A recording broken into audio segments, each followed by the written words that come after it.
Hello and welcome back to another episode of Vikings Happy Hour. Tonight we have Arif Hasan from The Athletic joining us to preview the Vikings and Packers Week 1 matchup. Go grab your Lake Monster beer and enjoy the show.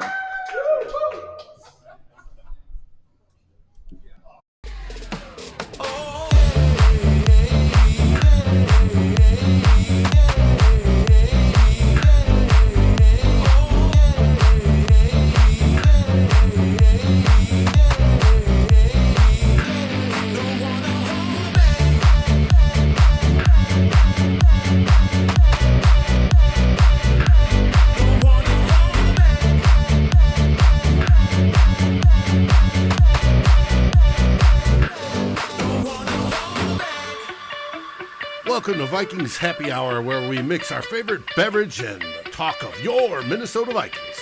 Skol! Hello and welcome back to another episode of Vikings Happy Hour. Tonight we are live from Lake Monster in St. Paul, Minnesota. And like I mentioned in the pre-show, we are joined by Arif Hasan of The Athletic. Arif, how are you tonight? I'm good, I guess. How are you? I'm doing all right. You're here. I feel like we have a tall task tonight because I saw on Twitter yesterday that you had the most fun on a podcast you've ever had yesterday. So Yeah, good luck. Myles. What about Myles? Let's get his mic on. Oh shit, he's on. Oh. Now you are. Sorry. Oh, cool. Thanks for the invite. There you go. I liked it better before, actually. Could we? Yeah, we can just whenever you want Myles off, you just click that button and he will be gone. Joined also tonight by my normal co-hosts Ryan Ortega and Myles Gorham. Ryan, Myles, how are you? What up? Doing great. Just got done with football practice and had a speed like 85 all the way here from Lakeville. So that was fun. Well, there goes Ryan. Nice job. We'll see you in cuffs later. Oh, yeah. Yeah, no shit. Yeah, Hey. it counts as a confession. You know that. Well, that's fine. $100 ticket, whatever. We'll My figure wife's a it out. mandated reporter, so Oh, is that what it is? Is she watching tonight? Is she going to do me like that? Damn. Oh, too funny.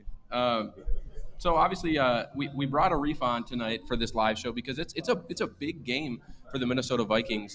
Week 1 to be matched up at home against the Green Bay Packers. Arif, you were at TCO Performance Center today. Is there a certain vibe about the team? Like, how are they feeling going into this week?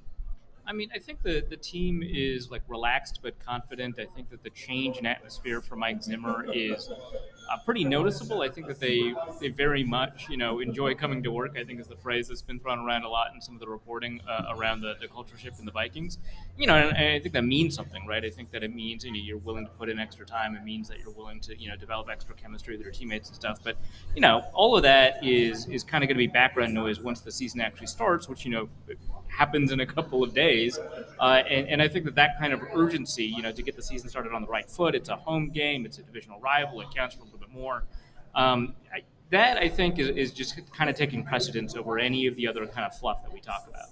Well, yeah, you mentioned the culture a little bit about Mike Zimmer, who is now being called Satan himself. Right. He's now left the locker room. What's kind of funny is that you throughout this offseason, we've had different big bads from the last regime. Like during the recent cuts, where they're just all crapping on Rick Spielman and how the fact that he had his last draft class is just awful, right?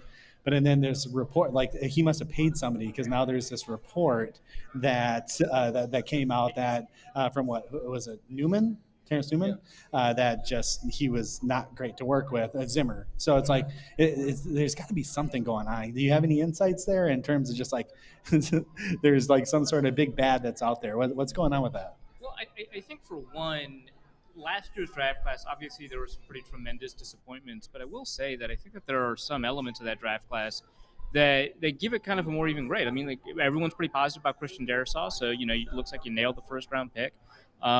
People are pretty positive about, KJ Osborne and Cameron Bynum. I think that, or not KJ Osborne, but I think that, if you go through it like Patrick Jones, you go through it pick by pick, yeah, that third round was pretty brutal. What about the second round? What about the second round? What happened? I'm just – damn it, Arif. This is just a joke. It's a joke. I'm sorry. But you go through it pick by pick, and I think that when you break it down, the draft class might actually provide a little bit more value than we're kind of giving it, just because we put a lot of you know we put a lot on to Kellen Mond being a backup quarterback. That obviously didn't work out. But when you get a supplementary pass rusher, when you get some of the elements that you got out of the draft class, the starting left tackle, it ends up looking all right. So I'll say that. The second thing is, Mike Zimmer was very flexible in some ways and very inflexible in other ways, right? He had a remarkably adaptive modern defense that reformatted itself basically every year to deal with kind of the realities of the league and the changing nature of the offensive environment. But his way of dealing with people, at the beginning, it was kind of a little bit flexible. It was a little bit kind of reactive to the things that he was seeing. Like the way that he dealt with Xavier Rhodes, for example, I thought, showed a particular understanding that every player needs to be dealt with a little bit differently. But, you go later on and he was just a little bit more hostile, a little bit more aggressive to players. He was a little bit less understanding of some of the struggles that rookies might go through. He didn't really kind of connect with the fact that, the defense was remarkably difficult to learn. And he didn't really give the players kind of the leniency they needed in order to kind of adapt to that defense. And so I think it was just as time went on, he became more frustrated with the losses. He became more frustrated with the almost wins. I think that, he became frustrated with feeling like he had a little bit less control of the organization. All of those things combined, I think, just made it difficult for him to kind of be as approachable as a coach as he needs to be, which, he doesn't need to be the world's most approachable coach, but clearly it wasn't good enough to get players to buy in. And we're seeing Kevin O'Connell's polar opposite. It very much seems like it. Now, I wouldn't be shocked if this time next year we'll hear some different opinions. I mean, team culture is really what happens when you lose, right? Like, we can talk a lot about team culture, but everyone has a good team culture when everyone's winning. It's pretty rare. Maybe that Seattle Seahawks team that had a fight right before the Super Bowl, right? Maybe that's the only time. But it's pretty rare. I wish we could have that. I'll take a fight before the Super Bowl. Yeah, no, that'd be nice. That'd be nice. But I think that for the most part, we're not going to find out kind of what kind of coach Kevin O'Connell is, especially how he relates to players, until it comes to difficult decisions, until it comes to dealing with multiple losses, until it comes to throwing up your hands and realizing that you don't control everything in the world, even though you're the head coach. And so those are the kinds of things that'll test these questions about whether or not O'Connell is really a sea change, for Mike Zimmer. And my instinct is to say that he is, but you can't really figure out what kind of people somebody in charge is until they're in charge of a sinking ship. Well, so I had a quick question. We're talking about Zim. Is this about what you mentioned pre-show? Maybe a little bit. So like Kevin O'Connell and Mike Zimmer, definitely polar opposite type coaches. But the one thing that we've learned or we've heard about Kevin O'Connell is like, what can he do to like accelerate or improve the offense? Because we know the last few years, whether the offense has been mediocre, good, above average, whatever you want to call it, they've built their they had built their offense around Kirk Cousins in a way that the best fit his skill set, which was run the ball, play action, get the ball into your playmaker's hands. This offense is a little different than that, where it's going to ask the quarterback to do a little bit more. So my question to you, Arif, is like based off you being out there a lot and seeing some of the changes, how much difference should we expect to see in an offense, and what kind of like, I guess like true ceiling do you expect to see with some of the new innovation of the offense compared to what we previously seen? Because in my opinion, on game day, people are going to see a lot of what they've seen in the last few years and be like, that looks very similar. So like what can fans like from the outside looking in kind of like dictate that's different, or like, and that can maybe improve? Sure. I think there's a couple of things that are different. I think it's still going to be a heavy play action offense. So, that's going to be familiar. The play actions are going to look the same. The running scheme is going to be the same. It's going to look very similar. And so from that element, that perspective, it might seem, like it's a very similar offense, but they're going to, play around with formation and personnel a little bit more. You're not always going to be in heavy. You're not always going to be tight and condensed formations. You're going to spread it out sometimes. You're going to condense it other times. You're going to motion a lot more, I think, before the snap. And so that kind of, trickery, the eye candy that can make defenses bite the wrong way, that's going to come up a lot more often. And I think you're going to see an offense that's going to feel like it's flowing faster, even with all of the same players, right? I think that they're probably going to get the snap off a little bit quicker because, last year's offense and the offenses the past couple of years had Kirk, survey the field forever and ever and ever. And I think you're going to see a little bit more tempo introduced into the game. And a lot of offensive coordinators will talk about making sure that defenses defend every blade of grass, right? Making sure that not only do they have to defend 30, 40, 50 yards downfield, but also making sure that they defend the 53 and a third yards, that are horizontal, making sure that they have the ability to get to tacklers there. And while most offenses and most offensive coordinators will talk about it, they don't implement their offenses in a way that make it seem like that's a priority. And here, I think what we've seen is that is going to be something that we're going to see a lot more of. We're not just going to see a couple more deep shots, which I think we will. We're also going to see more use of the perimeter. I mean, I think the Vikings basically only had 2 screen passes in their arsenal last year. Running back tunnel screen and a wide receiver smoke. Right, and I think we're probably going to see a couple more types of screen passes. I think we're going to see a couple more ways to get to the edge. I think we're going to see Adam Thielen and Justin Jefferson do, these tap passes or sweeps a little bit more often. Is that how we got like Jalen Reagor too? Because he kind of fits that skill set. Like he's not a guy that he might not be your prototypical like wide receiver one.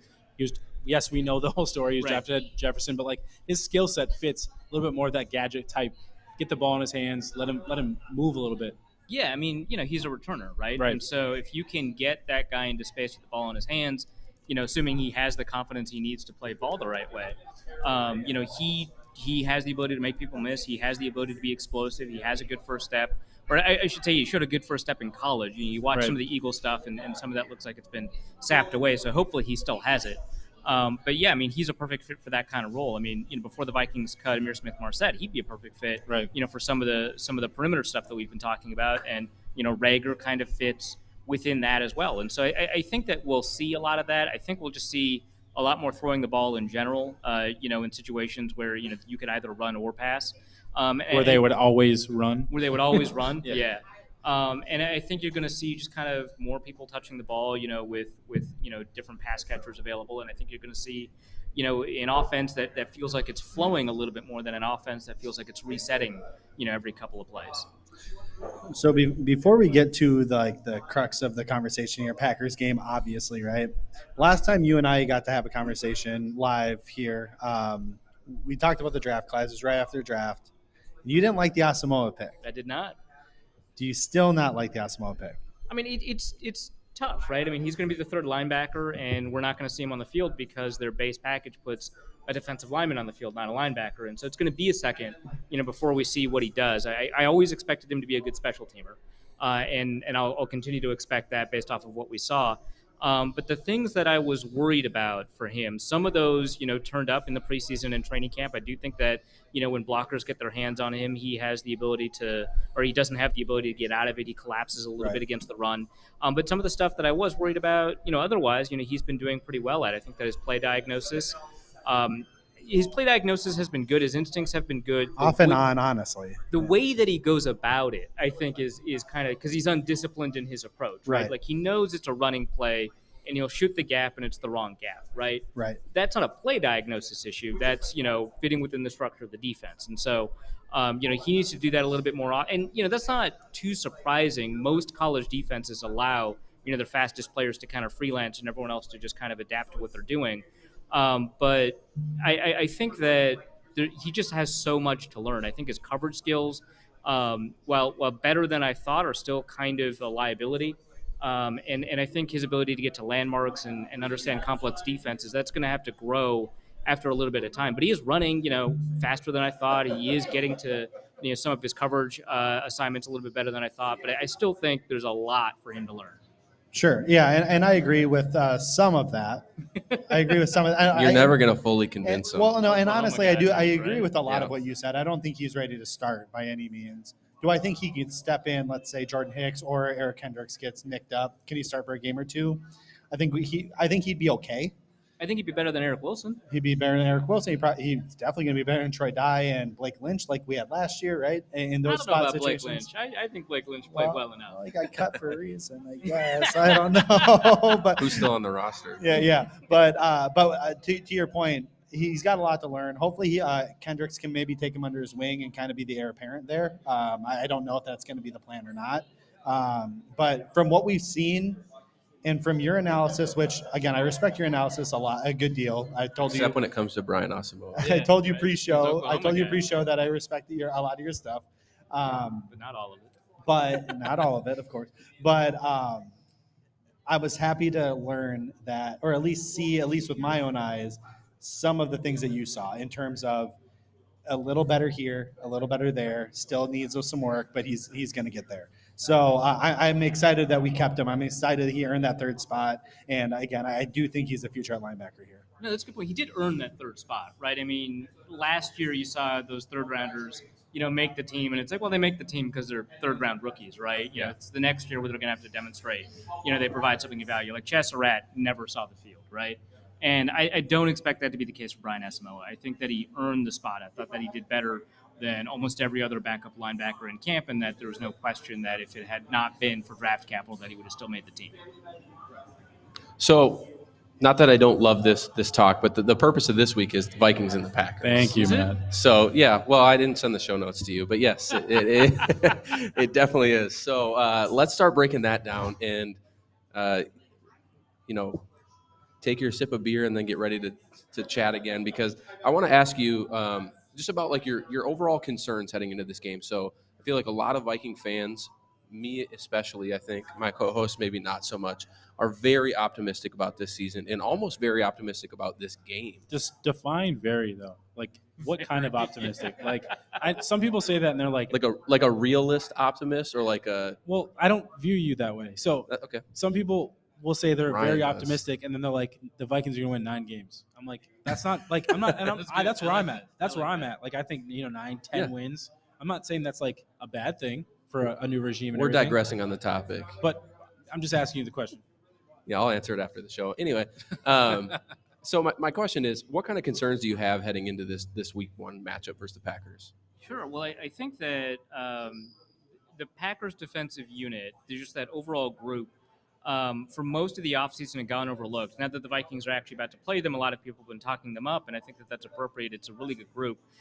But just in terms of how it matches up, I have some concerns, right? Because you've got players, like Rashawn Gary. Like, Gary is going to attempt to take on this Adarius Smith role. I don't know how successful he'll be at that. But, he will, on third downs, attempt to attack guards and centers, right? Which is not really where the Vikings have, the most pass protection talent on the planet. So, those are concerns. I think that, while Jair Alexander probably doesn't match up super well against Justin Jefferson, I think, he's the kind of player that could make Kirk Cousins hesitate on making a throw that he needs to make, and Cousins might decline that option and go somewhere else, right? And that group has so much speed now, especially now that they've drafted, like, Devontae Wyatt, who, he's going to be a rotational guy. He's not going to start. And Quay Walker, who's got a bunch of straight line speed. Devondre Campbell, all-pro type year. I think that the amount of speed that they have on the field could be dangerous for the Vikings in a way that won't allow them to really fully flex their muscles offensively with the new offense they have. I think if this occurred in the middle of the season, I wouldn't have, as much of a concern. But I think that, seeing that unit kind of fly around might make it difficult for the offense to be as confident in what it needs to do in some of its kind of most intricate features. So that's one concern. But I think that just generally speaking, I mean, you got a Hall of Fame quarterback, and you've got, your first defense not coordinated by Mike Zimmer in 7 years. Mike Zimmer's done a really good job of holding Aaron Rodgers down over the past couple of years. And I think that people are overestimating the Vikings defense just in general because, they expect, some serious problems to be fixed, like the end of half, problem that the defense had. Yes. But they're not expecting changes to occur in other elements that Mike Zimmer was good at. I mean, the Vikings were still good on third down last year, which it doesn't feel right, but it was true. Yeah. And Mike Zimmer might be the best third down defensive coordinator in history. I mean, the Vikings have, 2 of the top 3 third down conversion rates in NFL history, and that's because of Mike Zimmer. Yeah. That isn't going to be there anymore. You're going to have some of the same players, but a lot of it had to do with play design. So I'm a little bit worried about, kind of what that might mean with an elite quarterback. Obviously, without the high-level receiving talent of Devontae Adams and to some extent Marquez Valdez-Scantling, things are going to change. But I think for the most part, if you can't win on third down, Vikings fans are going to be pretty upset because they've gotten spoiled. They've gotten really used to what it's like to win on third down. They're used to like 25%, 30% third down conversion rates, and that's probably going to change. Myles, Ryan, do you feel you share the same concerns here? Yeah, I think for me, the Vikings defense is the one that concerns me the most, just because it's an unknown. It's a completely new defense, brand new scheme, new coaches. To Arif's point, Mike Zimmer's not here, so like we can't rely on that anymore. So we just don't know, and the amount of players that they brought in to like help improve the defense isn't vast. Like they brought Harrison Phillips to replace I'm even blanking on his name. Michael Pierce, thank you. And so like they didn't like really bring many guys in to like truly improve this year. They brought in guys and drafted guys for the long term, but I don't know how much it's going to actually improve. So that's a TBD. So that's one of those situations I'm going into week 1 against the Packers and Rodgers, just being like, I don't know. Like they could hang 40 on the Vikings and I wouldn't be surprised. Like it's kind of one of those situations. So like they could, and if the Vikings could find a way to like hold them to 14 points, and it'd be like, okay, I kind of get it because there is talent on the defense. It's just we just don't know. Like that's the whole thing. And so the defense is the thing that very much is worries me. And Kevin O'Connell, I was talking to Matt about this before the show. Yep. I'm excited about Kevin O'Connell being the head coach. I'm excited for him to be the play caller and the innovator of the offense. What we don't know is like how good he's actually going to be. Not even because he hasn't called many plays in the past. It's more so like everybody has this idea of what a McVay coach is. And so, like, for me, like, that could be more Zach Taylor. And Zach Taylor isn't that great. He's a good coach. I mean, but he got Joe Burrow. He's got, good weapons. So, like, we don't exactly know what Kevin O'Connell is going to be. And so how does he do in some of those key situations that, like, where Kirk Cousins needs the most help, where you need to make sure Justin Jefferson's actually getting the ball in these key situations, those types of things that we didn't see in the past. Like, can Kevin O'Connell overcome and be a play caller like that? So those are the few things for me. I'm a little like excited, but also like not sure. Yeah, and I think I'm also just curious about just Kevin O'Connell's like basic game management. Right. Like I think Zimmer Right. was so poor at that and never ever like really improved. Like that was like horrible Because he was so focused on the defense too, right? Right. But I will say, didn't O'Connell hire like a game manager, Right, clock manager? and that was something that Zimmer, when asked specifically about, kind Right. of resisted the idea of. Kevin O'Connell hired someone whose sole job it is to, deal with those kinds of game management situations. Now, obviously, O'Connell's going to always have the final Right. say, but having someone in your ear tell you, "Hey, it's a good time to take a timeout," Right. allows you to kind of not have to find ways to spend the mental bandwidth on game flow and game state and focus on, this is the right play to call, or hey, this is kind of a developing situation from a chemistry perspective I'm going to have to deal with, or hey, the referee is doing this sort of thing, so we need to inform our players. All of those things that pop up in a game that a head coach or a position coach might want to take care of. Those are things that he's always going to want to spend some bandwidth on. And then, of course, he's also calling plays, and he has to be concerned about play sequencing. So, knowing the number of timeouts you have, knowing kind of what time's left in the clock, knowing if you should call a timeout before or after the 2-minute warning, those kinds of things. Having that be given to someone else whose sole job it is to understand that, to, watch replays to see if they should challenge, those kinds of things. I think that's going to be big, but I still think because it ultimately falls on him, and he's going to have to make the choices on fourth down. He's going to have to make the choices about 2-point conversions and stuff like that. Having kind of all of that in his head while he's still trying to call plays, that's still going to be kind of an ongoing concern. Yeah. Ryan just bailed on us for the show here. Classic. He's been doing a fantasy draft this whole time. He's been talking with the guests. Which thank you for joining. I got 5 minutes, so yeah. So that's just going to be. This is just going to be Norse code. We should have called up your host for this because it's just going to be you talking. Arif's doing the solo show. Welcome to Vikings Happy Hour. Here's Arif Hasan. Hating one beer. Yeah, we can get you another one if you want. I'm about to go get one. Do you want? Yeah, sure. What do you want? Whatever. Okay. I'm gonna This- come back and he's gonna fucking hate me for it too. Oh yeah, 100%. I think this would be a good time to say everybody who's joining us in the chat via YouTube, Facebook, wherever you're watching this live stream or listening on the podcast. Thank you so much. If you haven't yet, head over to Climb in the Pockets YouTube page, like and subscribe. We'll be here every Wednesday night at 8 p.m. Not necessarily here at Lake Monster, but live on the air through the rest of the season. So. We talked about the concerns heading into the game, and you kind of highlighted a couple, brief matchups, with Justin Jefferson and so forth. But what are some other matchups you're kind of watching as we head into this game? I think obviously the big one's just Zadarius Smith versus the Packers, and he's kind of being coined the new Greg Jennings on the Green Bay side. Of course. But what kind of matchups are you looking for as we head into Sunday's game? Yeah, well, I think that, it sounds like it's going to be Elton Jenkins at right tackle. David Bakhtiari is probably going to be healthy enough to play left tackle. Alan Lazard's kind of the only injury concern I think the Packers have right now. He didn't Um, practice today. Right. Yeah. And so someone stepped on his foot last week, I think. Yeah, something like that. Yep. Yeah. I think that if we assume that their offensive line is like, I forget the center's name, Myers or something like that, Jonathan Runyon, Elton Jenkins, and David Bakhtiari, and Zach Tom, who looked great in the preseason. If we assume that's the offensive line, then I'm kind of interested in how that's going to match up from a run blocking perspective, because the Packers do like to run the ball. I mean, I think that people in the division kind of recognize that the Packers do love to run the ball a lot, but I think outside of it, people forget. Yeah, they've got a Hall of Fame quarterback, but they also not only have 2 starting quality running backs, they signed one for an additional deal, right? Like big time money. So I think that how they deal with Dalvin Tomlinson and Harrison Phillips up front, that's going to be interesting, because I thought that Harrison Phillips had a tremendous preseason. I was optimistic about the signing. I thought it was a really good signing, and then I watched him in the preseason, or in training camp rather, and I was even more optimistic. I thought it was a great signing. I thought that he looked tremendous, getting off of blocks and disrupting the pocket and making sure that the run defense was going to be solid. I thought Dalvin Tomlinson did a really fantastic job, demonstrating his run blocking chops. I think this is a much better fit for him defensively than last year. And so how that matches up, I think, is going to be pretty big. So that's one matchup that I think is gonna matter a lot.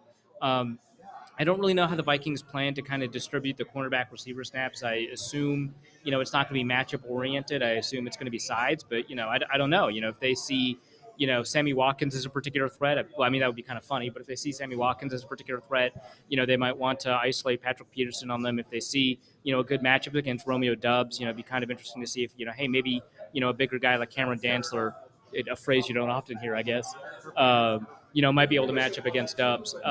Those kinds of matchups to me are interesting, because I think we just don't know the answers to them. How the Vikings choose to deploy, the defensive back rotations they have, that might end up being more important than any individual matchups that we can identify, because it's going to define what that front looks like. It's going to define how talented they think they are. Like, if we don't see Lewisine take the field in 3 safety rotations, that might either mean that Lewisine has some injury concerns. We saw him wrapped up with some ice around his knee last week. Or it might mean that he's just not ready to contribute to the defense, which would be a pretty big concern. Well, I was going to ask you yeah. about Booth with that, because we saw on the official right. week 1 depth chart, bottom of the depth chart behind Caleb Evans. Yeah. Do you think that's more injury related? Do you think that's just because what we heard before the injury was he was looking good and those types of things? But he hasn't practiced in a while. Right. Yeah, he hasn't practiced in a while. I would say instead of looking good, he looked exciting. I think is maybe the better way to put it. I'm really curious about that, because he ran ahead of Caleb Evans, whenever he was healthy enough to participate in practices. And I don't know, because most of the rest of the depth chart is accurate, right? And so it's difficult to say this is just kind of, the PR putting out a depth chart. And because if PR puts out a depth chart, they're certainly going to put. They have an agenda. Are you saying the PR team has an agenda? Well, I'm just saying if you're going to make a guess. Yeah. Right? So that one's interesting to me. I don't know kind of what that is about. Maybe they expect to see Caleb Evans take the field more on special teams, and maybe they're just like, hey, he's getting more snaps, so we're just going to put him there. I don't know what that's about. Well, or does that indicate maybe because Booth's been banged up, does he maybe not even dress week 1? Just as it's certainly a possibility. Right? Yeah, because absolutely. I was looking at some of the depth pieces and the way they had the semicolons for the players that aren't gonna play. Are those the guys that don't dress in the 46? We don't know, obviously, but those are some of the things. Jalen Naylor, I wouldn't be surprised if Jalen Naylor didn't dress. I know that'd be only 4 wide receivers, but I wouldn't be surprised. It wouldn't shock me at all. Right. Yeah, absolutely. I don't really know how to handle what that depth chart looks like, just because we don't know how this offensive staff operates, how this defensive staff operates, how they decide to kind of take control of some of the messaging utilities they have available to them. So I don't know kind of what the depth chart signifies, but I did notice that that Andrew Booth was at the bottom. That despite the fact that Rager showed up a half a week ago, that he's ahead of Jalen Naylor on the depth chart. Those kinds of things. That Jonathan Bullard was the starter. Those are all kind of curiosities too, right? Yeah, well, yeah, he's the only one on the injury report proper. I don't know. I'd probably expect him to play. Yeah. I say proper because this is not to accuse the Vikings specifically of any chicanery, but I think every team does this, right? Where if there are injuries that they want to hide, so long as the player's a full participant in practice, they're not going to do anything about it. Sure.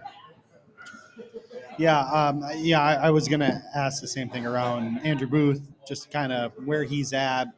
Was he practicing today? I think he was limited in the practice today. Have you seen anything to show that he's getting close to full health? Because he was, honestly, outside of Asamoah, for fan bias perspective, he was my most excited pick. I was excited I for thought it. that was a phenomenal pick, right? My understanding is that he was a full participant in practice, so I don't know, if he was limited. You've got a computer in front of you, so I'm sure you can pull it up. But Doing a auction draft right now, so we got more important things. Auction that you have to pay even less attention to auction. I think that Booth is really exciting because he made some of the most dynamic plays in training camp, but he also made some pretty fundamental errors throughout, right? Yeah, I think that, kind of just missing your zone transitions and your handoffs to other members of the secondary, missing, kind of which double moves, receivers are setting up, missing kind of where to float in a zone to make sure you cut off the most likely routes and stuff like that. Those are some pretty fundamental errors that he made that led to big gains by, either the first or second team offense against him, while he also made some pretty acrobatic catches. He made some acrobatic deflections and stuff like that. So, his athletic potential is clearly there. He clearly has an instinct for playing cornerback, but whether or not he can turn that instinct into kind of a fluid understanding of how that defense is supposed to operate, that's kind of the next question. And it very much feels like, if I were to justify Caleb Evans being above him on the depth chart, I think the way I would do it is to say that Evans probably understands that defense a little bit more, or at least a little bit faster. Going back to the offense, talking rookies still. So the Vikings obviously got rid of Amir Smith-Marset, and when they traded for Jalen Reagor, and they have Jalen Naylor. They kept Jalen Naylor around, their 6th-round pick. The Vikings only have 5 receivers on the 53-man roster right now, with a team that's going to run a lot of 11 personnel with KJ Osborne, Adam Thielen, and Justin Jefferson. I expect Reagor to get in the mix a little bit.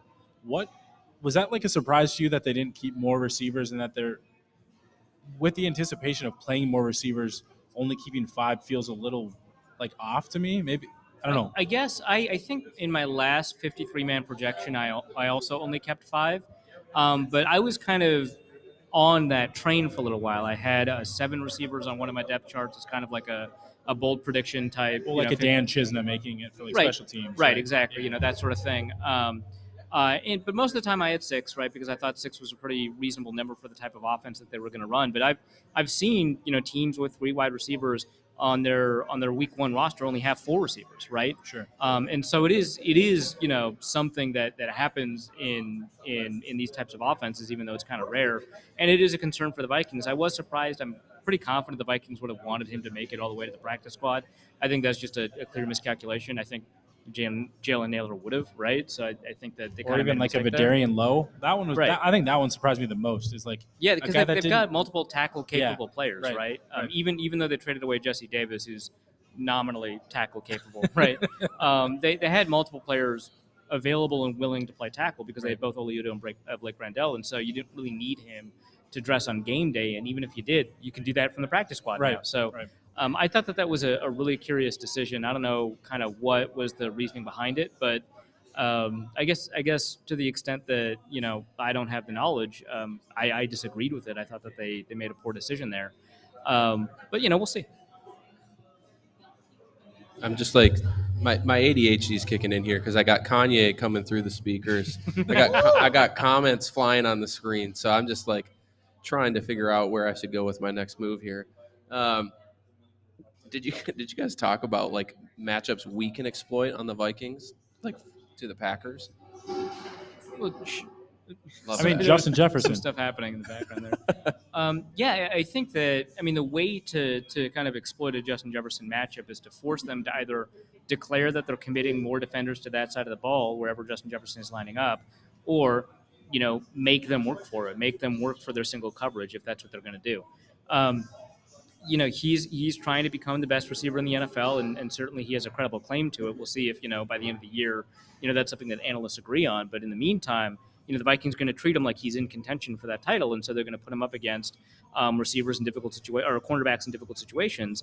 And in those difficult situations, we're going to expect to see Jefferson come out on top more often than not. That's the job of being a number one receiver. And I think that what you're going to see is probably, the same thing that like the San Francisco 49ers might do with George Kittle, which is they'll isolate, kind of their most favored receiving option on one side, and then they'll put a bunch on the other side, right? They might put, two receivers on the other side with a tight end. They might put one receiver out there with a tight end and a running back. I mean, who knows what stuff they're going to cook up. But I think that they're going to force defenses to declare that they're double teaming or single teaming from before the snap, and then the Vikings can kind of adjust what that offense is going to look like based on that defensive look. And if they don't put extra defenders on the side of a bunch, that you might just throw a screen there, right? Like you might just say, hey, we've got the numbers, we've got the blockers, let's go. The Vikings have very good blockers in their skill position group. I think that's kind of a unique talent that they'll try to take advantage of, and it's something that the Rams had.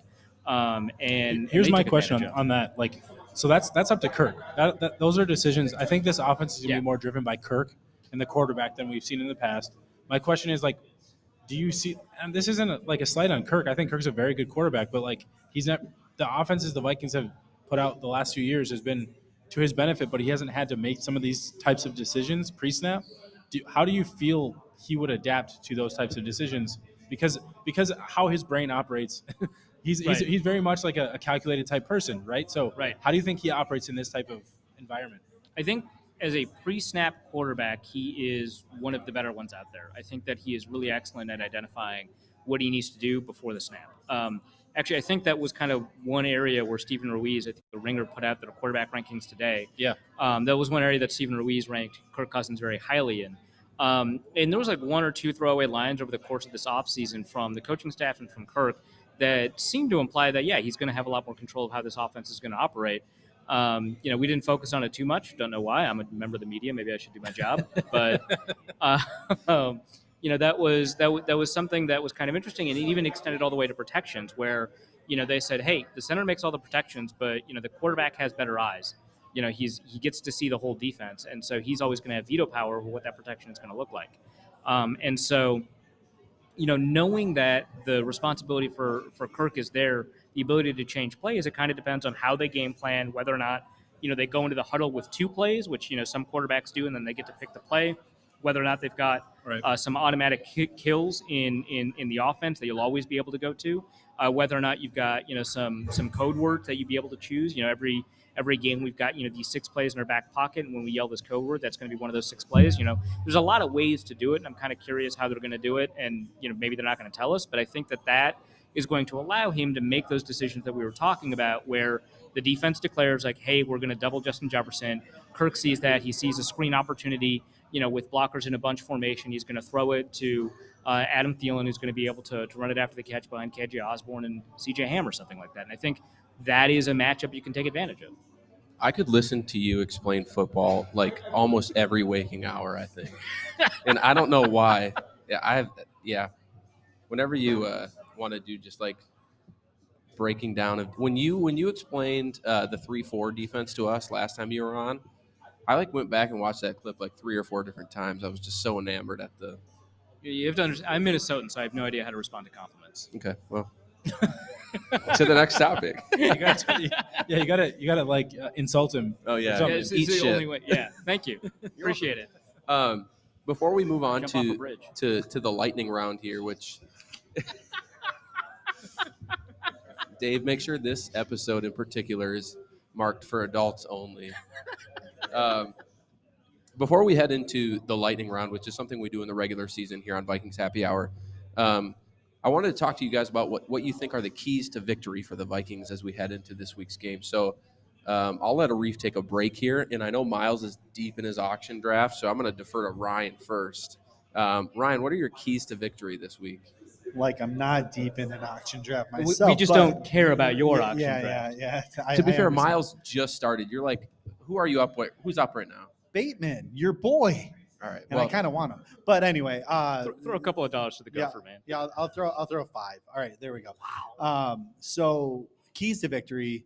I think there's a lot to work with here just because I think that there is an opportunity to win this game. Oh, you guys want me to bid 7? I'll bid 7.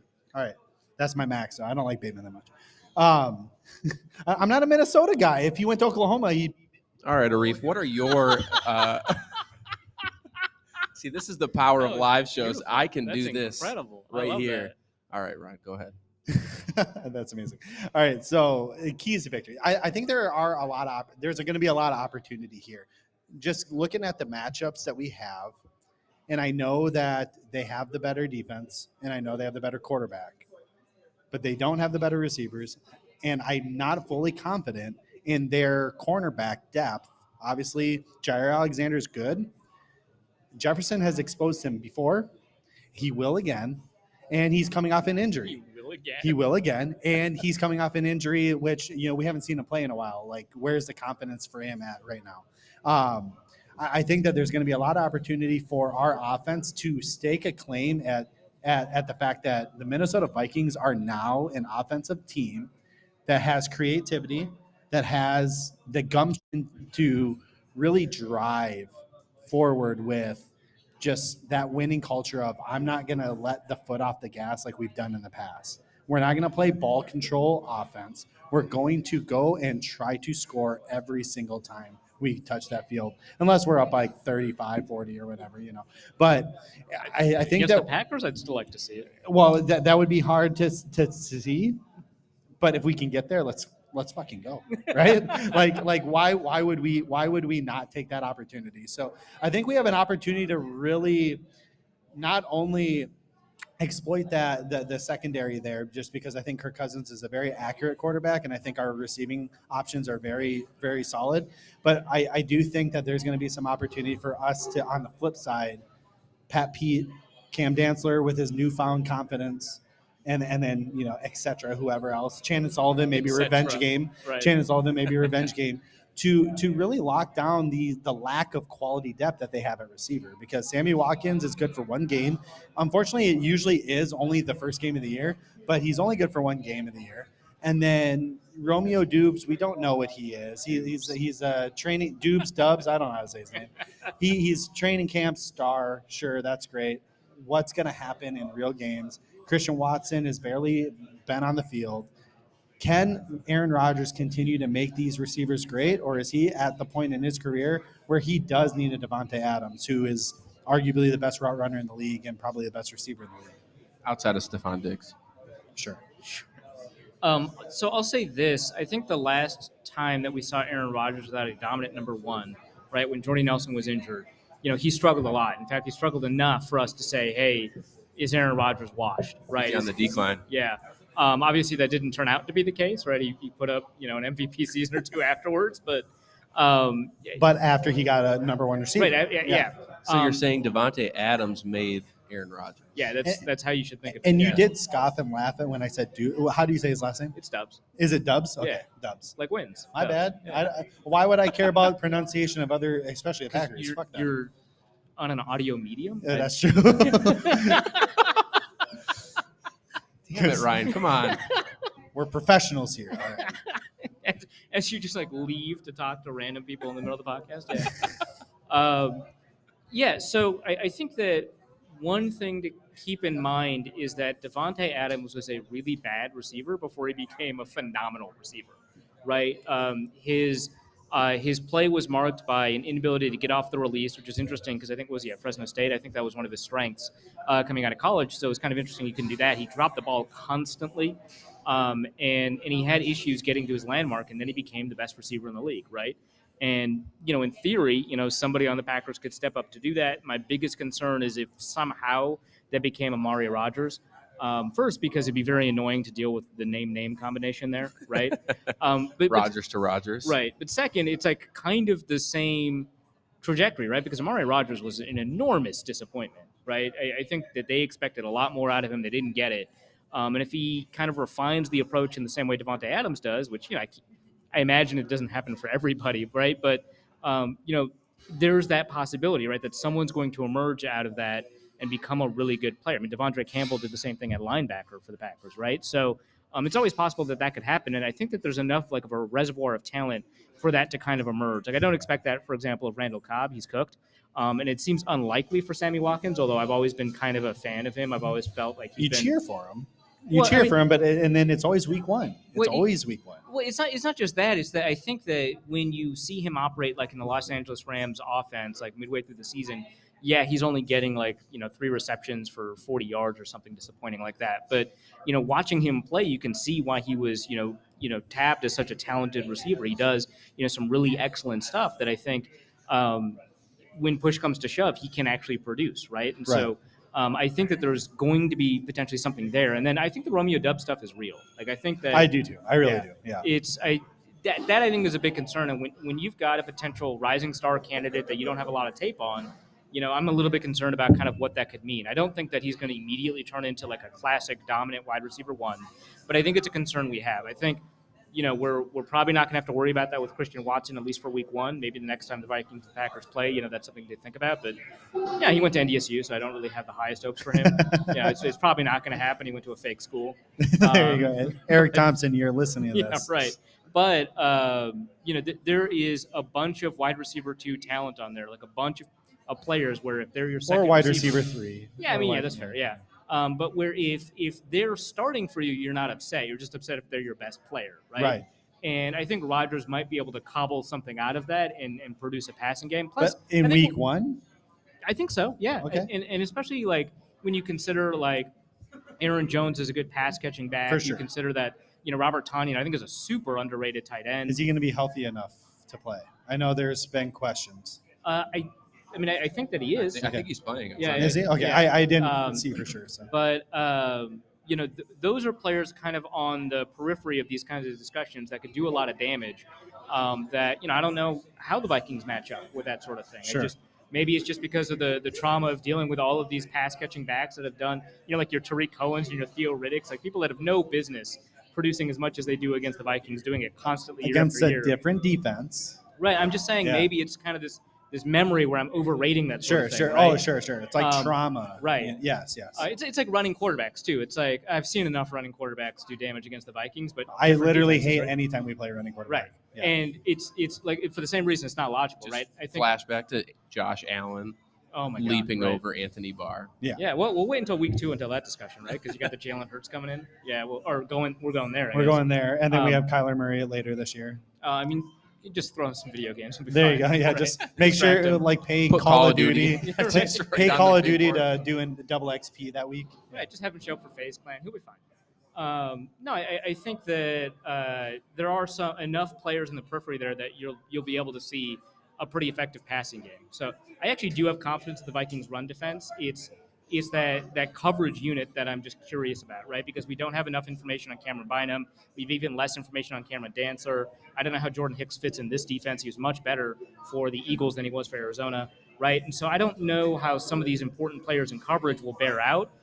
Plus, you always have to keep, in the back of your mind, at some point, somebody like Harrison Smith or Eric Kendricks, probably not yet for Kendricks, but Harrison Smith may just kind of drop off a cliff at some point. Who knows when that's going to happen? And that's when Asamoah takes over. It's perfect timing. At safety? Harrison Smith. Oh, I'm going to they mute said you Eric again. Kendricks. Gosh. Are you listening to what he's saying? I am. I thought he said Eric Kendricks. My bad. I mentioned him, and I said probably not him yet. Yeah. But Harrison Smith, at some point, or Patrick Peterson at some point. You know what? Actually, I think Asamoah could play safety. It's fine. I'm sure you think that. I'm sure you think it. No, but so we're talking keys to victory. How important is it going to be? Because I think the biggest strength probably for the Packers is their pass rush. Yeah. Their defense And is really so good. obviously it's going to be a keys to victory for us if our 2 bookend tackles can handle their 2 very stellar outside linebackers, and then that internal push with our newfound Ed Ingram and whatnot. Do you think that they're up for the challenge? I think that they'll do all right. I think that really the question mark is going to be, can the Vikings exploit, Eric Stokes at outside cornerback? Can the Vikings take advantage of the fact that Russell Douglas hasn't played nickel all that much, right? Can they take advantage of the quick throws that might be available to them there to mitigate that pass rush? Because I don't know, when you match up like Kenny Clark against Garrett Bradbury or Dean Lowry against Ezra Cleveland, I like Cleveland, but I'm concerned about those matchups. Really concerned. Very concerned about Kenny Clark. Yeah, absolutely. Kenny Clark has consistently ruined Garrett Bradbury's day over and over and over, and I think it's going to happen again. And how they kind of deal with that is to get rid of the ball quickly. There's no other real way to deal with that. And so it's exploiting those matchups that matter more than trying to figure out the best way for Garrett Bradbury to finally overcome his inability to handle nose tackles. Like that's just not going to happen. It won't. Yeah. So that's the issue, right? I think that Rashawn Gary up against Brian O'Neill or Christian Darrisaw, there's obviously going to be huge opportunities there on either side of the ball because there's going to be a lot of talent going against talent. I think with Preston Smith is going to be playing probably 800, 900 snaps for them this year because they don't have a lot of depth, but the starter's really good. That I think is probably a little bit more favorable to Brian O'Neill and Christian Darrisaw, but I think that is just not as big a concern for me as that interior push. Sure. Okay. Fair enough. Dave, can you just get the music ready because we're going to shift over to what we do here to kind of round out the show with lightning round. And essentially what it is I will ask a series of over/under questions and then some buy/sell questions, and then we'll wrap it up with some predictions. Myles is out here flaunting his auction draft here. Who did you get at least? Who'd you get? All right. Well, I guess it depends on how much you paid. It's an auction draft. But, I mean, that doesn't sound too bad. He way overpaid for Devontae Adams, but that's all right. Okay. Anyway, but before we get to the lightning round, Arif, what are you drinking here tonight at Lake Monster? Do you know? I think I got the milk stout. I don't know the name of their milk stout. It is delicious, though. Is it? Yeah. Ryan, what are you drinking? Purple Rain. It's a sour that's phenomenal, and it came out a couple weeks ago. I've been actually hoping you would drop one off on your way to work one of these mornings, but you weren't able to do that. So it's the first time having it, and it's absolutely delicious. And I am drinking a Depth Charge IPA here at Lake Monster, Classic. Minnesota, or St. Paul, Minnesota. Oh my gosh, it is my favorite beer here at Lake Monster. So anyway, back to lightning round and then wrap up the show. Dave, can you hit us out with the music? Can you hear? Here it is.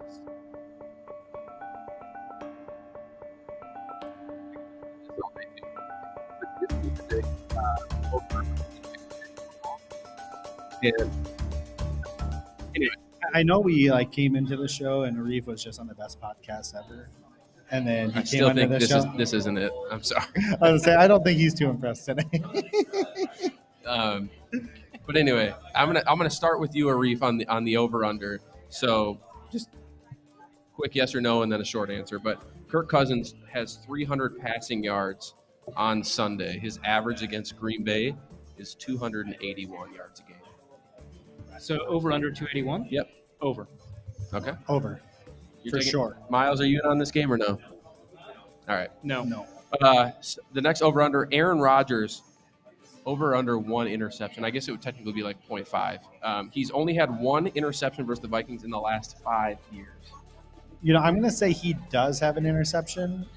I don't know why. I just feel like it's going to. I just feel like it's going to be like a Harrison Smith. You know how Harrison Smith gets that one interception that's clutch. I just feel like it's going to be that this game.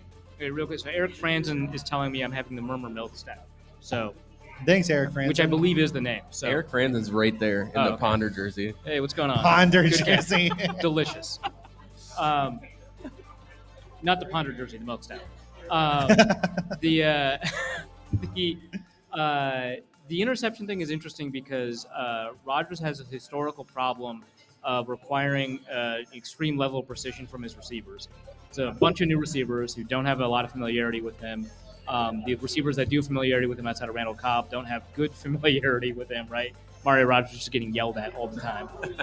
So you could see an interception as a product of a miscommunication. You could see it as a product of a pass deflection off of a drop or something like that. I think that's more likely than Aaron Rodgers throwing one, right? Right. Just a mistake. Right. We got lucky with it. Yeah. What's really funny is I don't know why. I'm going to say it, he got one. And then Arif just comes in with this nice explanation of exactly why it's going to happen. Well, it'd be really funny if it happened because of a completely different third reason, right? Right. Yeah, there's a lot of pressure in his face, and they rotated the coverage, and he just threw it right to Harrison Smith. So yeah, there you go. No, I think that's possible. I'm still going to take the under, though. Okay. The next over under is Dalvin Cook, plus or minus 100 all-purpose yards. He averages 108 total, all-purpose. All-purpose changes. He does not do very well rushing against Green Bay, believe it or not. It's like I think his average is like 64 yards a game. It's pretty bad. So 100 all-purpose yards. I was going to take the under because I thought you were doing rushing yards, but yeah, all-purpose, yeah. I think they're going to throw him the ball more.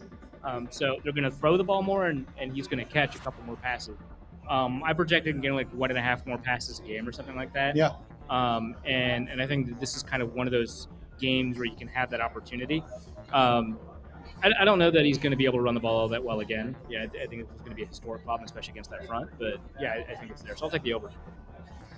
I think I'm going to go with I got to keep agreeing with Arif. I mean, he's the smart one here, and honestly, the way he explained that is absolutely perfect. I was going to take the over anyway, just because I do think he's going to. I do think that he's going to pop like a screen off for a big play, and again, he was running plays out of the slot and things like that throughout the training camp and stuff.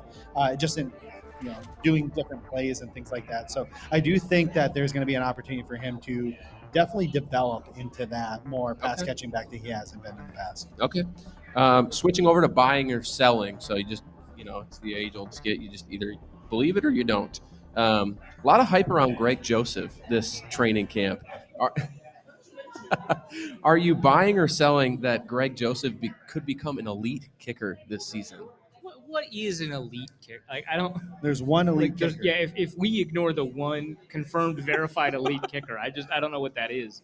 But yeah, I mean, for most definitions of elite, yeah, sure, I'll buy it. Okay.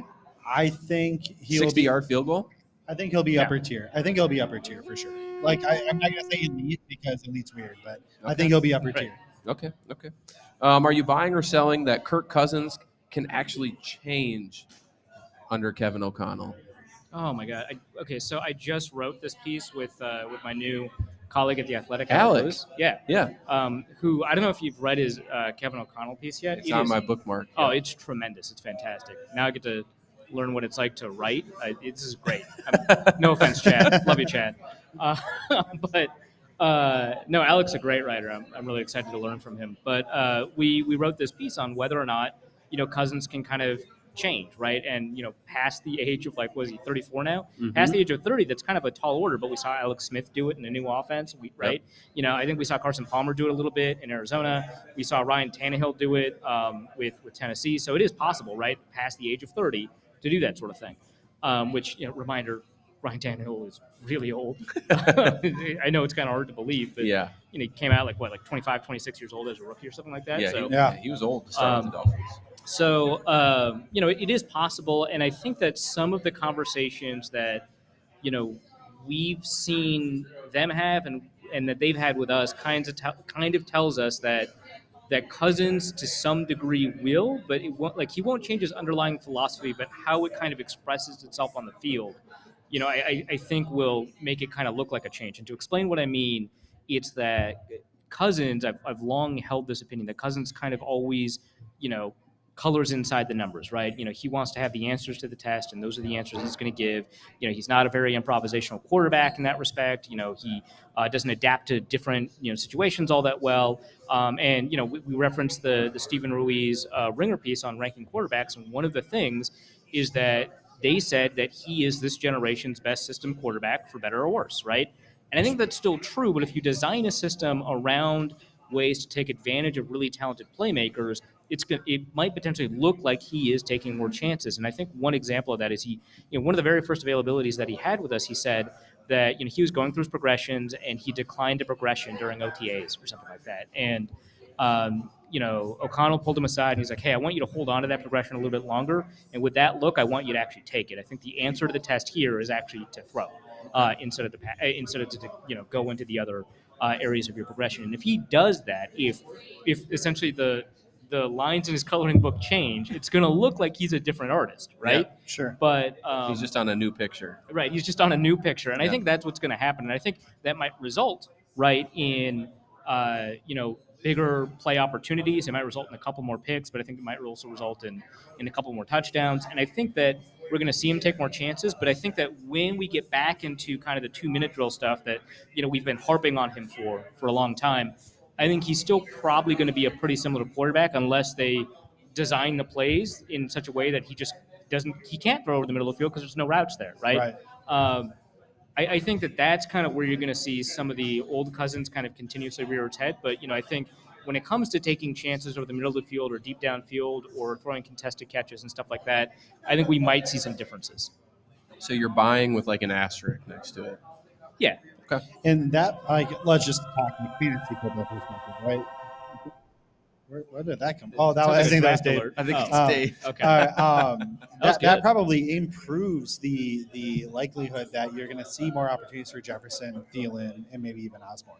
Yeah, I think so. I think that because I wrote a piece a week and a half ago, I think, about kind of how this changes fantasy projections for the Vikings. And one of the things I wrote is that Cousins is going to throw more picks, but he's going to score more points both in the real world and in fantasy, right? Because they criminally underrate picks in fantasy. Yeah. And that's why Eli Manning was always such a great value, Like Bortles.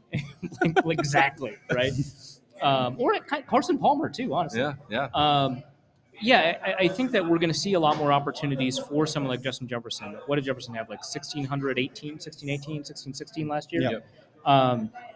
And most fantasy projections have him around 1,500, which I think is fair because it's like regression. He might miss a couple of games that he didn't miss last year. But I think that there's just going to be more targets because there's more passing, and those targets are going to be deeper downfield, right? Sure. And so you're going to see a couple more yards. You're going to see more contested catch opportunities for him, which in college he was a contested catch maven. He was incredible at it, like 91% I think on contested catches. In the NFL, that hasn't quite materialized yet. That's kind of one of the two areas of weaknesses that he still has. The other one being just kind of general red zone spatial awareness. Those, I think, will result in I think, some pretty exciting numbers for not just Jefferson, but I think KJ Osborne, I've been talking him up kind of all offseason, and Adam Thielen, too. Do you think there is a real – and I'm sorry, I know we're going off of our lightning round, so hurry it up. All right, well, I'll talk to him off air about this. It's muted in just a different fashion. Just Right. cut them off. All right. So the last buy sell. Did you comment on the last one, by the way? Can Kirk Cousins change under Kevin O'Connell? No. Okay. There we go. Finally. It's okay to disagree. Answer. Okay. That's my answer. No. Okay. That's all. So he's selling it. It's lightning round. Shut up. So, all right, the last one, buying or selling the fact that Zadarius Smith and Danielle Hunter can actually be dominant this season. Dominant? I don't think that, like, for example, the Vikings are going to be as Because dominant. fans expect it.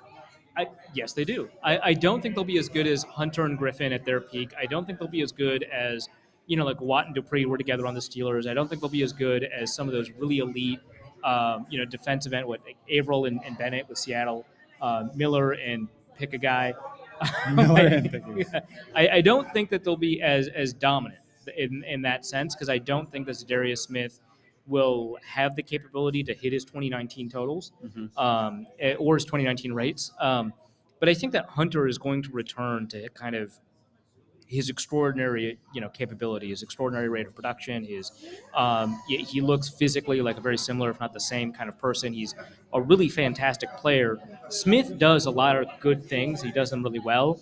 And it was really encouraging to see how well he did against Trent Williams and the rest of that San Francisco 49ers group in joint practices. But I think the long view to me is that Zadarius Smith happened to have an outlier season when he was the first year he was with the Packers. If it had been the second year with the Packers or if he had been healthy and it had been last year or something like that, we would consider him to be kind of a 60 pressure player that produced 100 pressures in one season. That happens sometimes. It happened with Robert Quinn, right? And so I think that he's going to be an extremely good player. I think he's going to be very good. I don't think he's going to be elite. I don't think he's going to be dominant. I think having someone like Hunter next to him and having that level of production is going to be really nice. I just don't think they're going to be dominant. So I guess sell, but I'm not like pessimistic about them.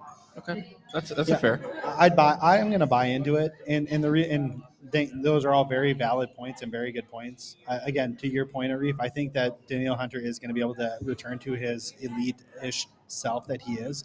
I think Harrison Phillips is going to make a big difference for Zadarius Smith because when you have Hunter on one side and you have Harrison Phillips in the middle that is creating just chaos in there, demanding double teams, you're going to get a lot of one-on-one opportunities, I think, for Zadarius Smith. And if he can, again, just return to even 80% of his old self, I think that's going to turn out great returns for what he can do on this defense. Yeah, I will say this real quick before we get to our next one. How he does against the if he does poorly against the Packers, I wouldn't change my projections for him one way or the other, just because of how elite that tackle unit is. And kind of going like if he gets, no sacks and just one pressure against the Packers, it wouldn't change it one way or the other, whether or not I was really high on him or really low on him, because it's just a good group. Yeah, for sure. That's actually it for the over/under buy sell. So the last one's just the prediction for this Sunday's game. So Myles, do you want to give a prediction? Myles is checked out. Yeah, Myles just said, "Hey, my draft started. Screw you guys." Yeah. He was like mad, or he like threw the phone at the table or something. I don't know what It's happened. because he paid like $60 for Devontae Adams. Like, what are you doing? He's not even going to defend himself that's not either. a bad price. Was it $200? Right? That's not bad. $60? I don't. Oh wow, that's actually not 16. bad. Oh, Yeah. good lord! Okay. So all right. So There's Dave, no way he has money left. Dave, if you want to come out for the prediction here, and then we'll fly through it here. Being the optimistic man that I am, I do think the Vikings edge out a victory on Sunday. I think Vegas has the Packers favored by 2.5 was the last I saw. 2.5. Oh, it's like a point more than when I last checked, which admittedly was like 2 weeks ago. So I think I checked earlier this week, so it could have changed from Monday, but I do think it was 2.5. But I am going to I'm going to go Vikings. I like doing some weird scores. 1916. That is a weird score. When you do a weird score, you have to tell us how it occurs. Otherwise, you don't get points for it. Okay. Well, a lot of field goals because Greg Joseph is elite now. Yeah, he's gonna nail him from like 58. Yeah. But I also just don't. I think that we're going to be underwhelmed with the offense on Sunday, given how I do think Green Bay's defense is really good. Yeah. But I do think the home field advantage will clutch up enough for Greg Joseph to kick a game-winning field goal from like a modest, I don't know, like 35. There'll be like a questionable pass interference call that should have been at the 1, but instead we're just going to hang back and kick a field goal to win. So that's what I'll do. 1916. Ryan, what do you think? Yeah, we'll save the best for last. Exactly. I'm gonna. I like to be real, but Ryan crushed last season. By the way. I did crush last season, but I think I'm gonna go optimistic, and I'm gonna say we're gonna squeak out a win. Again, we're all talking about Greg Joseph being this elite kicker now. Let's go. Arif's words, and I'm gonna say he's gonna hit a last second field goal. Kirk Cousins is gonna be clutch for once and get us into field goal position. He did it a bunch last year, by the way. Yeah, that's right. 24-21. We did say saving the best for last, so hold on. I got to put Dave in there. Oh yeah. Okay. Oh, damn. Dave taking strays for no reason. Well, I mean, sorry, Dave. Dave, what do you got? what's your prediction? Vikings score 35. Packers are lucky to score 21. There we go, Wow. Dave. Wow. All right. Love it. All right, Arif, what's your prediction for Sunday's game? So I did check. It was the consensus right now is Packers 1.5. Yeah. You know what? I'll take the Vikings are at home. You've got a new offense. Who knows? There's a lot of unknowns. I'll take the Vikings. Wow. Actually, I was going to pick 24-21 Vikings. So, hey, we're just smart men. That's all. That's all. He's just trying to latch on. But my 24-21 is very boring. It's just like, yeah, that's pretty close to the average win of most NFL teams against most NFL teams. So 24-21 Vikings. I think that KJ Osborne has kind of a second coming out party. I think we're going to really see some interesting matchups with him and Eric Stokes. I think that there's going to be a lot of opportunities there. And I think that while Dalvin Cook will probably continue to struggle to run the ball, I think he'll nevertheless be productive as a receiver. And I think the Vikings will, really kind of demonstrate the value of an offensive head coach. Put it that way, I guess. Perfect. Let's go. And you did take Dalvin over on the 100 all-purpose. Yeah, all-purpose. So That you was think important. he's getting a lot of catches. Yeah. Yeah, I love it. Or Love just it. one big run. Just one big, yeah, absolutely. 70-yard run with just like a 20-yard screen, 30-yard screen. I got to get my math right. But so before we let you go, Arif, and wrap up the show, is there anything that you are working on that you'd like to share? I know you also are recently the Vikings. I'm going to butcher the name. What's your new Locked On? The Minnesota podcast? Football Party. Minnesota Football Party. Great show, by the way. But what else are you working on that you would like to Yeah, pump up? like I mentioned, just submitted an article to The Athletic about whether or not Kirk Cousins can change his play style and kind of deal with the concerns about hey, he's this above average quarterback putting up elite numbers, and that that difference is really frustrating. So that piece is up. I'm pretty happy with it. I just published a piece on how important CJ Ham is. I did see it. I have not read it. I did not like it when I turned it in. I was just like, I gotta write some stuff, so just put it in. And everybody loves it, so it must be good. So I would recommend to write. Yeah, I recommend that people read that. And then after that, it's normal Packers previews going up at The Athletic. I'm going to be interviewing Justice Mosqueda for the Norse Code podcast. That's always fun. We always yell at each other, and it's a good time. Perfect. Yeah, I mean, you can find that wherever podcasts are found. And if I'm not wrong, and I probably am because it might have expired, but are you guys running a promotion at The Athletic right now to get more subscribers in? Always. Yeah, there's always like $1 a month for a year or something like that? My understanding is that the current promotion is, and this is, don't hold me to this, but I believe it is $1 a month for 1 year, and then you pay whatever the normal. It's worth 10 times that. Legit worth way more than that. There's so much good content. You don't just get Arif's content, which that's the most important, but you get so much great content for all Minnesota sports, not just Vikings. Well, every sport, right? So you're an Oklahoma fan, you can find Oklahoma football stuff. I can still read chat. I mean, stuff. I know Oklahoma players, okay? So we're good. No, I'm totally joking. I can still read Chad Graff stuff, and I don't like reading about the Patriots whatsoever.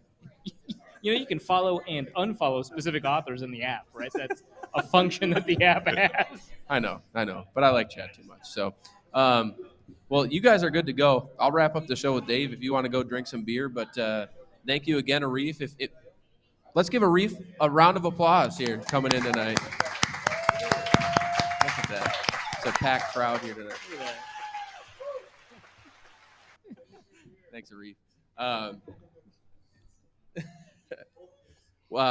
With that being said, thank you everybody in the chat for joining us tonight. Thank you for the people here live at Lake Monster joining us as well. If you have not yet, our goal at the end of the season is 4,000 subscribers on our YouTube channel. We're almost halfway there. So if you are listening to this on the podcast or in the chat, please head over to Climb in the Pocket, like, subscribe, make fake accounts, do whatever you have to do to get us to that number. I know I am. That's all I have here tonight. Dave, our computer is apparently not plugged in. We're on a sliver of health here. So I'm going to need you to wrap the show up and then send us on our way. Well, personally, I want to thank Arif for coming tonight. I also want to thank Lake Monster Brewing for hosting us tonight. Another great night. Fantastic beer, it looks like, on your end. Arif, not only do you have Locked On Minnesota with the round table, and is Luke awake yet? You also have Daily Norseman at our partner, Daily Norseman. You have Norse Code, which we love to hear every week, especially your takes on food and bees, along with Vikings football. It is absolutely awesome. I can't mute him. He's the producer. Yeah, right. You're done. Well, it's true. If you want some great football talk, always Daily Norseman for your reading pleasure and for your listening pleasure, where you get Norse Code, you get Vikings Report, and you get all of Climb in the Pocket, including Vikings Happy Hour tonight. Absolutely the best. And with that, we have two old bloggers on Saturday. Me and Darren, we're going to break down this game on Sunday even more. And what do we say, guys? Skol Vikes. Skol Vikings! Thanks for watching. Like, subscribe, and ring the bell, and rate us on your favorite aggregator. And a special shout out goes to our partners, the Daily Norseman, where the best Vikings content can be found, and to Lake Monster Brewing, home of the best beer in Minnesota. Skol, everybody.